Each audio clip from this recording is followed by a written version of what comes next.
বীরাঙ্গনা শব্দের অর্থ কি জানেন? বীরাঙ্গনা উপাধিটি মুজিব দিয়েছিল। যুদ্ধের সময় যেসব মা বোনদের ইজ্জত পাকিস্তানি হানাদার বাহিনীরা কেড়ে নেয়, সেসব মা বোনদের বীরাঙ্গনা উপাধি দিয়ে সম্মানিত করা হয়েছিল। তেমনই একটি বীরাঙ্গনা মায়ের গল্প শুনবো আজ। চলুন তাহলে গল্পটি শুরু করা যাক। এক বীরাঙ্গনা মায়ের ছেলে গল্পটি লিখেছেন। তিনি যেভাবে লিখেছেন আমি ঠিক সেভাবে বলছি। বুঝলেন ভাই, আমি প্রতিনিয়তই আমার মায়ের মৃত্যুর জন্য দোয়া করতাম। মা যে অসুস্থ ছিলেন বা বয়সের কারণে কষ্ট পাচ্ছিলেন, বিষয়টা ঠিক এমন না। অনেক সন্তানই আছে মা বৃদ্ধ হয়ে যাওয়ার পর তার অসুস্থতা ও তার কষ্ট দেখে আল্লাহর কাছে দোয়া করে আল্লাহ যেন আমার মাকে তাড়াতাড়ি নিয়ে যায়। কিন্তু আমার বেলায় ঠিক এমনটা ছিল না। মা এতটা বৃদ্ধ ছিল না, অসুস্থ ছিল না, তারপরও আমি সবসময় দোয়া করতাম আমার মা যেন তাড়াতাড়ি মারা যায়। আমার সুস্থ সবল মায়ের একটাই সমস্যা ছিল, গায়ে কোনো কাপড় রাখতো না, একটা সুতাও না, শীত বর্ষা গ্রীষ্ম কখনোই না। আমি ছোট্ট থেকে মাকে এভাবেই দেখে অভ্যস্ত। কিন্তু যখন বড় হলাম, সংসার শুরু করলাম, তখন আশেপাশের মানুষের কটু কথায় আমার ভীষণ কষ্ট হতো। আমি নীরবে নিবৃত্তিতে কান্না করতাম। কান্না করা ছাড়া আমার কিছুই করা ছিল না। ছেলে মানুষেরও বিয়ে ভেঙে যায়, কখনো শুনেছেন?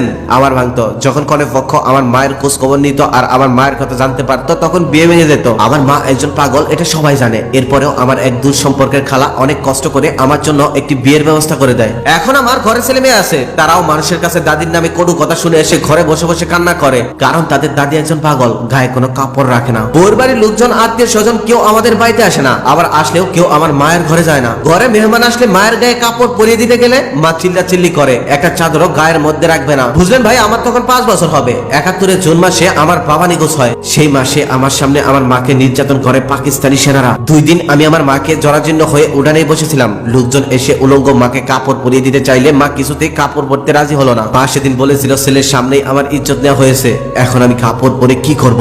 আমি কার সামনে এখন লজ্জা রাখবো? আমি কোনো কাপড় পরবো না, একেবারে আমার গায়ে কাপড়ের কাপড় পরিয়ে দিও। মায়ের ইচ্ছা কাপড়ের কাপড় ছাড়া আর কোনো কাপড় গায়ে জড়াবে না। মারা যাওয়ার পর একদম কাপড়ের কাপড় দিয়েই তার লজ্জা রাখতে হবে। মায়ের ইচ্ছাই যেন পূরণ হয়, সেই দোয়া রোজই করতাম আমি। আজ আমার সেই দোয়া পূরণ হয়েছে। আজ মায়ের গায়ে কাপড়ের কাপড় পরিয়ে দিয়েছি, মাকে কবর দিয়ে দিয়েছি। ভাই, মানুষ আমাকে সবসময় পাগলির সন্তান বলে ডাকতো। আমি বুক ফুলে বলতাম আমি পাগলির সন্তান না, আমি আকলিমা বেগমের সন্তান। মুজিব যার নাম দিয়েছিল বীরাঙ্গনা, আমি বীরাঙ্গনা মায়ের সন্তান। ইতিহাসে অনেক কিছু লেখা আছে, পড়লে জানতে পারবেন পাকিস্তানি হানাদার বাহিনীরা আমাদের মা বোনদের উপর কতই না নির্যাতন করেছিল।